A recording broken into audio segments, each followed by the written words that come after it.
Well, hi everyone, it's time for another video, and here I have a PowerBook 5300C. I picked this up about in January, and I'm just getting around to making a video about it in May. No, April. Sorry about that. Late April. I believe today is the 19th, but yeah, this is long overdue. Back in January, I was planning on making a video, but because I started up a college course and everything, I didn't have time to make a lot of videos. But now that that's starting to die down, I can make a couple more. Plus, recently, a little off topic, but I recently changed ISPs from Fairpoint to Metrocast, because Metrocast was offering better plans than what Fairpoint's just not keeping up with the times anymore. But that's beside the point.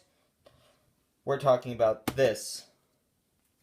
So let's do a quick go around. Well, even before that, let's talk about how I acquired this. I actually have a whole list of things. A while back ago, I actually made a list of stuff to talk about and a little printout. But, yeah.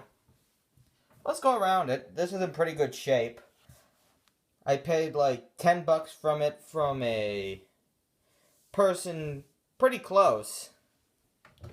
They did not have the power supply for it, so they weren't sure if it was working or not, but I actually picked one of them up. I'll talk about that a little later.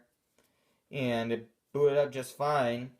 And this computer is a good case of why you should erase your hard drive. Because this was full of student records from MIT. But, yep. Let's see, before that, on this side we have the little latch for opening up the laptop itself. The hook isn't broken, which is a good thing. It latches properly. Here we have the multi-bay, which has a floppy drive in it at the moment. There's also other attachments, like I believe there's a zip drive for this. But this pops out. There's a little latch on the bottom. You click that, you hear something. Now, if I can get this with one hand. Hold on, let me put this down. Yep. This is the unit itself. Working properly. It has electronic eject, which was working just fine. The little, I think it's a scuzz. Looks like a SCSI-like connector, but I'm not sure. Probably proprietary, but who knows. If I'm not mistaken, though, this was also one of Apple's first laptops, if not the first, with an IDE hard drive, opposed to the half-height SCSI drives they were previously using. Which is good, because those SCSI drives are getting hard to find. So if this hard drive ever failed, it's just a standard IDE. On the back, we have a infrared sensor. Surprisingly, that's another common problem. These port doors usually break off, but this one still has it. There's a little legend of what the ports do, what the ports are. We have a power button. Yes, they put the power button behind the port door, so every time you want to turn this thing on, you have to undo that. I believe that's the main cause of this thing breaking. This is a little proprietary monitor port. I think I know. Hold on. Let me look. Let's see. Ports.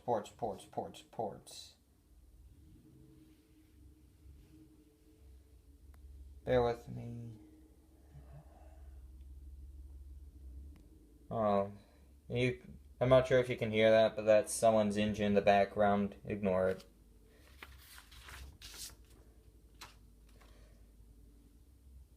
Nope. Can't find it, but that's definitely for video out. It's a proprietary type. I believe Apple had a couple of monitors that use this, and I believe they made an adapter for it. This is, I believe, line in, and this is speaker out. This is an, I believe this is an HDI 30 SCSI connector. This is for your,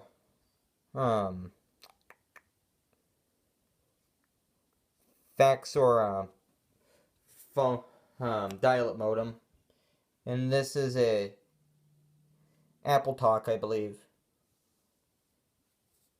Yeah, I think I got that right. Yep. Let me get my piece of paper out. I might as well go over the common problems that plague these while I'm at it, because believe me, these PowerBooks had a lot of problems when they were new. Let's see. One of the problems is with this little power connector in here. This PowerBook takes in a very strange connector. It has that little dimple in it, and yeah, it's just strange, but this port does not have any major reinforcement other than the solder joints, which solder is not very strong, so what commonly happens with these is these jacks start getting loose, and eventually they just fall out completely, which is bad. But yeah, that's a common problem. It doesn't have this because I'll get into that later, but a little bit later. But Apple had a refurbishment program for this because there were so many problems, and this went through it in mid-1997. I'll show you where you can find those dates. But also another common problem is when this thing was first made, they were experimenting with lithium-ion batteries. But a couple of them, I believe, exploded in the factory, so they ended up going with NiCads, which hold less current. So the battery life on this ended up sucking, to put it lightly. And also, let's see.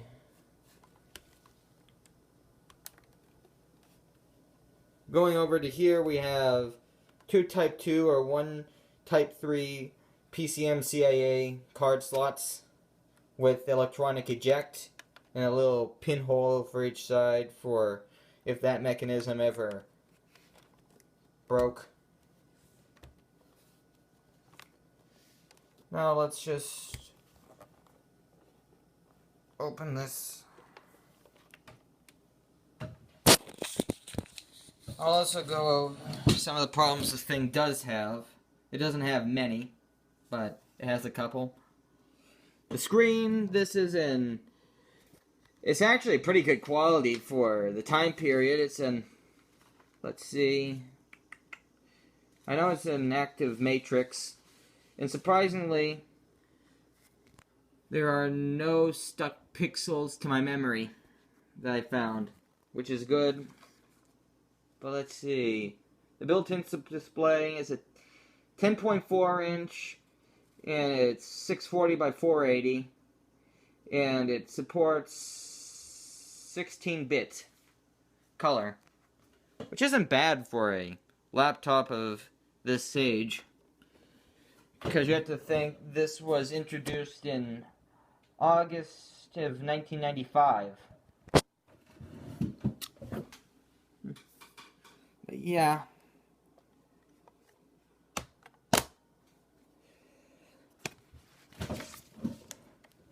But another telltale sign is of if you have a refurbished unit, other than just in case I didn't show you, you can't really see this on camera because this label is peeling off, but there's an AA etched into the very far right hand corner, that's your first indication that this is a refurbished unit. Now, another telltale sign is that if you take out this battery pack, which, hold on, bear with me.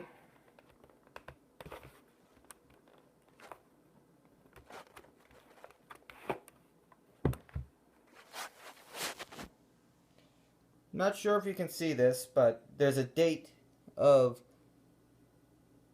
March of 1997 etched into there. That would be the date this thing was rebuilt.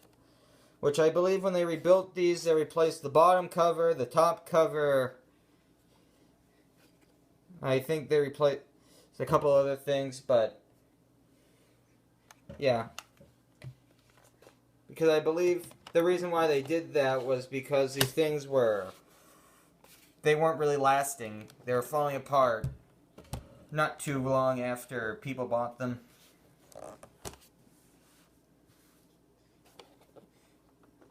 But, yep. A couple of problems this particular laptop has. It doesn't have many physical, I mean, first, this trackpad has a little bit of wear on it. And also, this keypad, if you hit it in just the right place, if I can catch that, it kind of sticks. It can get annoying. It's just that one instance that sticks, though. So, yeah, be careful for that. If I want to make this thing perfect, I'd replace this panel. And also, this keyboard is almost completely immaculate. There's nowhere, anywhere on the keys, except for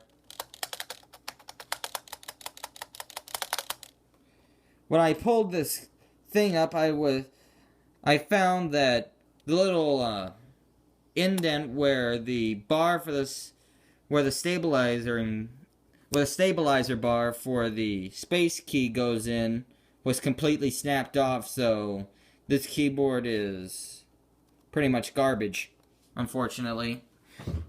But I'm just keeping it on for right now because it still works. And I don't want to spend the money on it right now. And also, if you're a touch typist, this is the absolute worst keyboard, I would say. Well, not the worst, I'm exaggerating, but still. The little dimples that are usually on the F and J key are one thing off. They're on the D and K key now. So, trying to find where, if you're a touch typist, it can be a little harder. But yeah.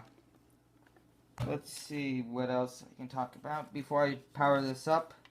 Sorry if this is rambling a little bit. I want to make sure I cover everything. Let's see.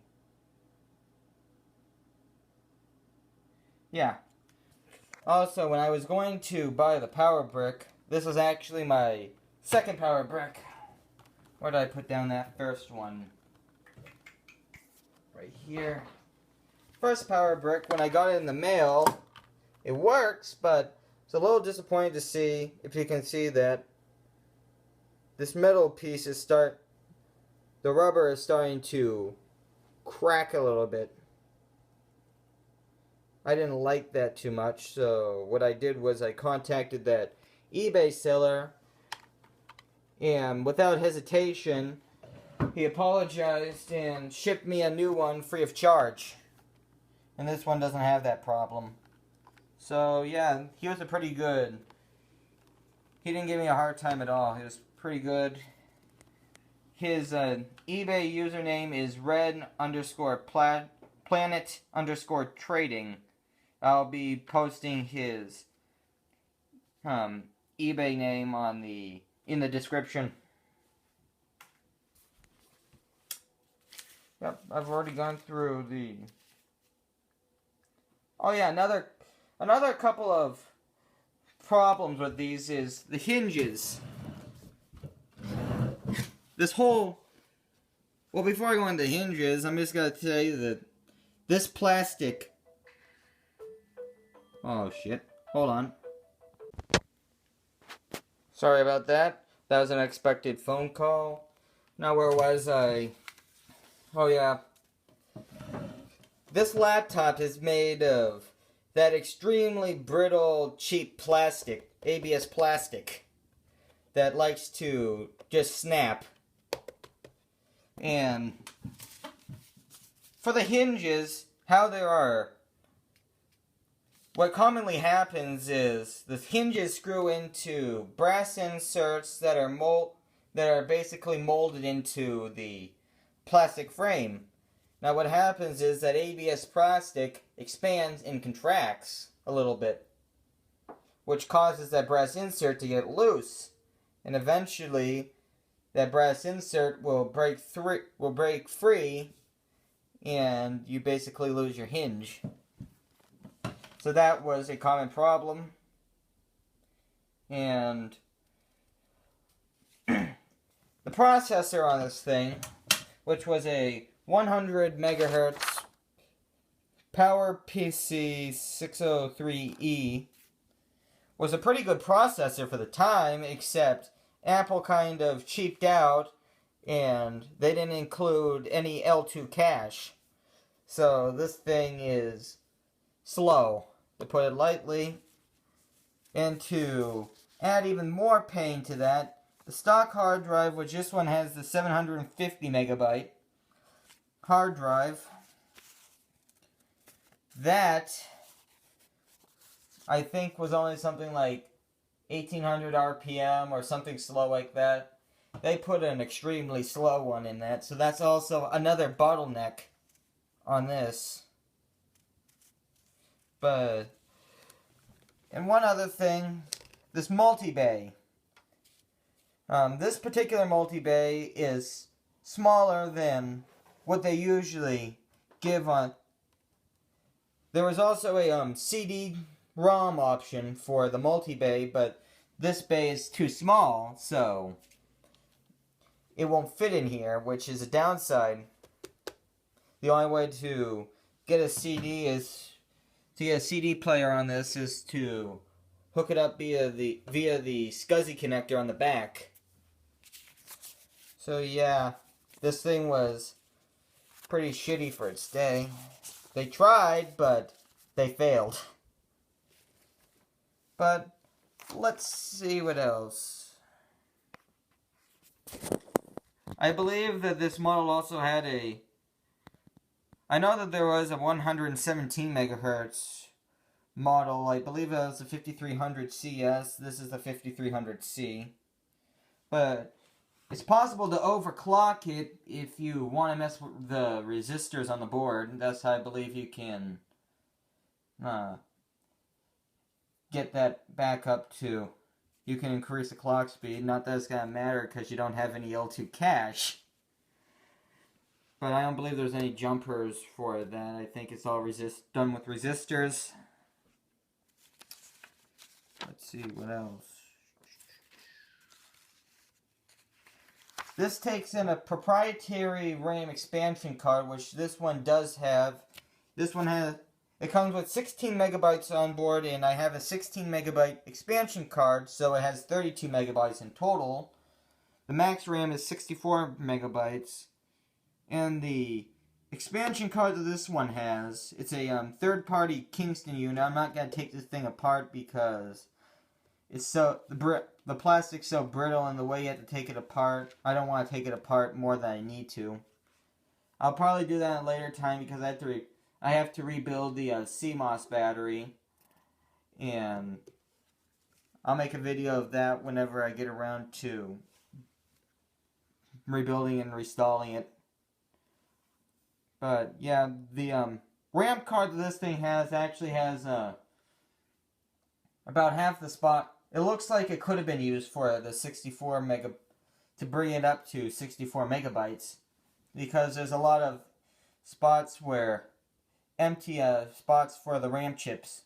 So if you wanted to, you could upgrade that particular card yourself. Which I might do in the future if I keep this thing long enough. Who knows? Anyways.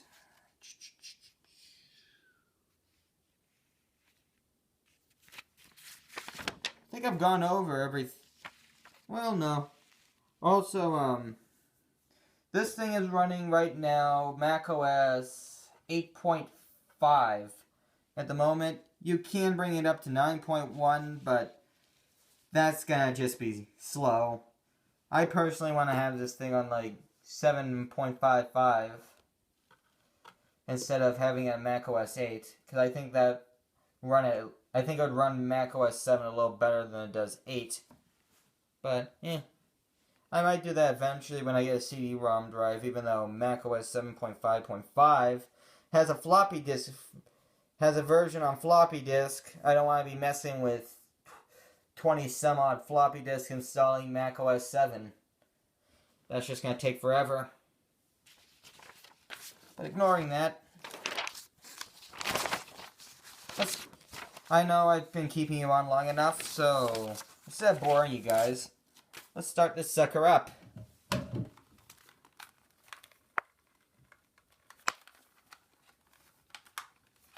Tell you what, I'm going to start the video right now. I'll get this plugged in, and yeah. Okay, I've kind of contracted a little ghetto holder, and I haven't plugged it in yet because it starts automatically once you plug it in because it has no CMOS batteries. So without further ado, you can witness this power up yourself.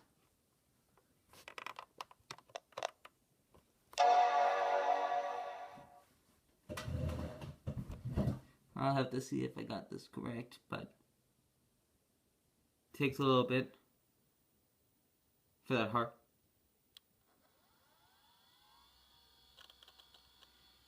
Yep, now you can hear that hard drive spin up.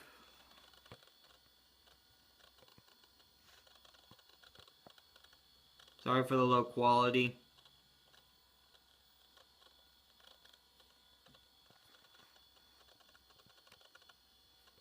Yeah, this is...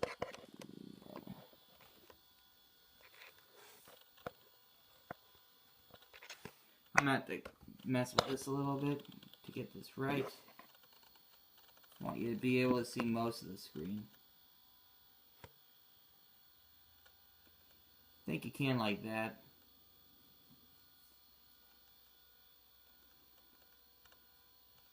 That's a pretty good quality screen. Not the smoothest action for the cursor, but not bad.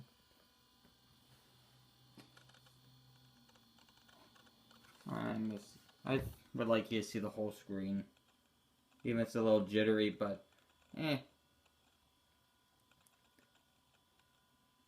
But yeah, the screen is pretty good. That's one thing they did extremely right. They did right. I like the screen on this. Also, you can still hear that hard drive cranking away. There are no fans in this machine because this was before Apple started putting fans in their computers. Also, I will note when I first got this thing took forever to start up because there was a million extensions. That was like 3 rows high before I started messing with it. This thing was full of like MIT in-house programs. Because I believe this was owned by their financial department. Because I even had things like partial credit card numbers and people's names, student records, all stuff I shouldn't have had. I deleted that though because I'm not the type of person to sell that stuff.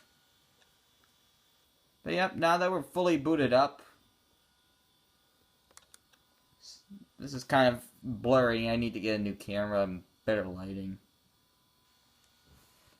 Yeah, I think this just doesn't want to work today. But if I go to about... Okay, it's at macOS 8.5.1. You can see it has 32 megabytes of Memory, 33 of virtual.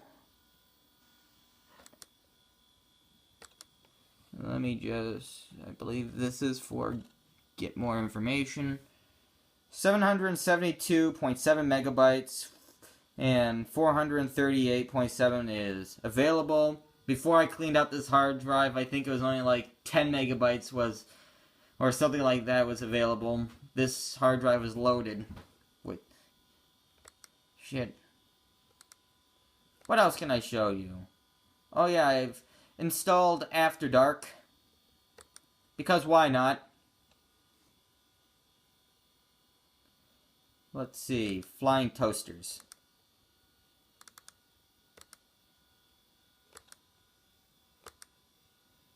Let's see. With sound. Oh yeah, baby. Let's get out of that. This is not about After Dark. Let's see. We have Stuffed Expander, which I've upgraded. I believe this had just 5.0. I put 5.5 on. Scrabble, that came with the came on the computer because I kept some of the stuff. Scrabble color.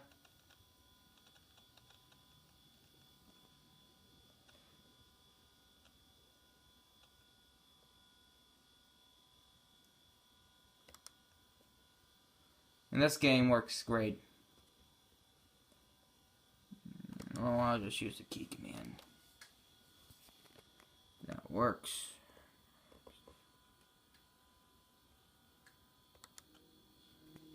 Yeah.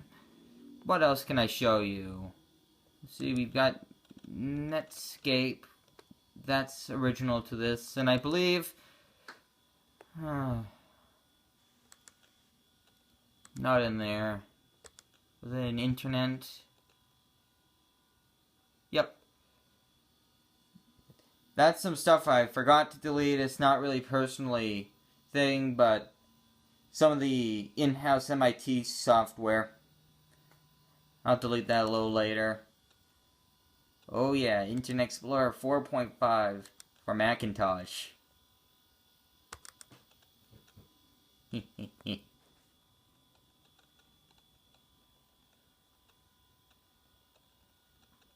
Oh boy.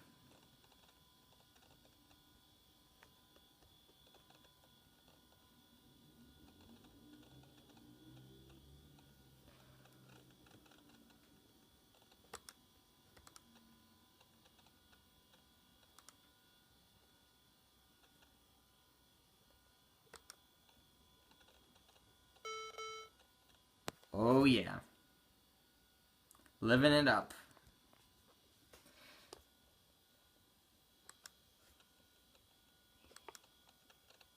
Yeah, it's probably an error saying it's not connected to the internet. No shit. Oh. Take that out. Don't need that hogging up resources.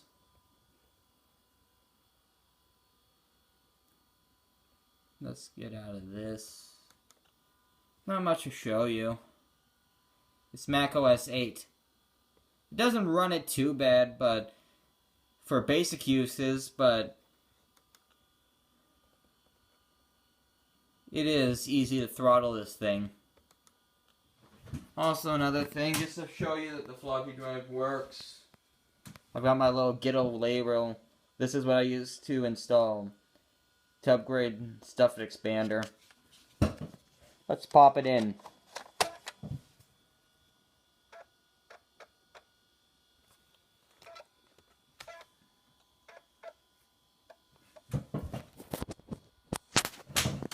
Yep. That works. That works great. To eject these, just like a Meyer Mac, put it to the trash. The eject mechanism works great. And also, I will note, this screen has a great viewing angle. Not sure if you'll see this on camera, but that's a pretty damn good viewing angle for 1995.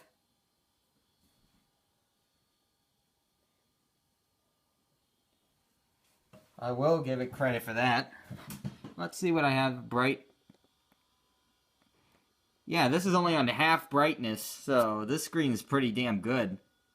Let's see what it looks like when I crank it all the way. Not much different to the naked eye. Not much different at all. Doesn't start getting till you go completely dark.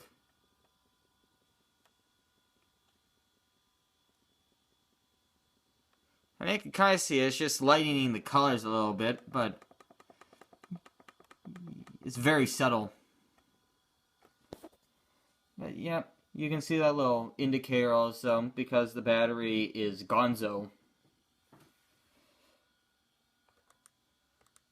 But yeah, what else can I show you before I end this video?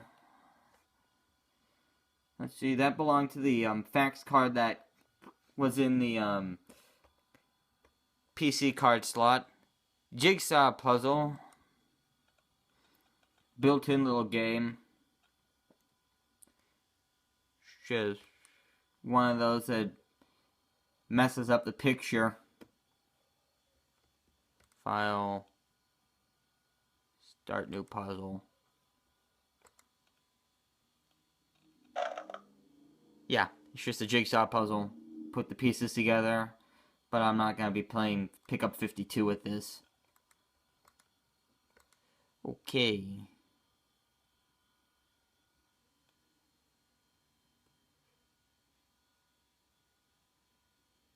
Here's some of the old things it was working with. Not gonna go too much into this. What I'd like to do eventually is erase this hard drive completely. Get rid of all the personal data, but that's at a later date when I have time. Here's all your settings. Yeah. There's not much else to show you.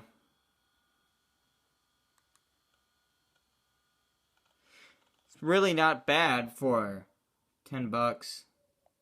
Also, this thing shuts down incredibly quick compared to a modern computer. But yeah, this ain't bad for $10. I think I got off pretty well. Well, $10 plus, I think I paid $13 for that. But I think it's worth it for a laptop in this good condition. Also, last note, because I just realized I forgot to show you the little pop-up feet.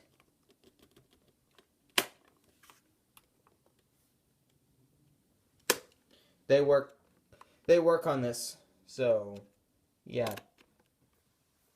That's a plus. But who knows? I'm planning on eventually replacing that keyboard in that on this little piano. Maybe I'll find a parts machine that has that good but everything else bad, or maybe I'll find it on eBay one of these days, but I'm not in a rush. This is still pretty damn good for right now. And to avoid rambling for any longer, thanks for watching, and stay tuned for more.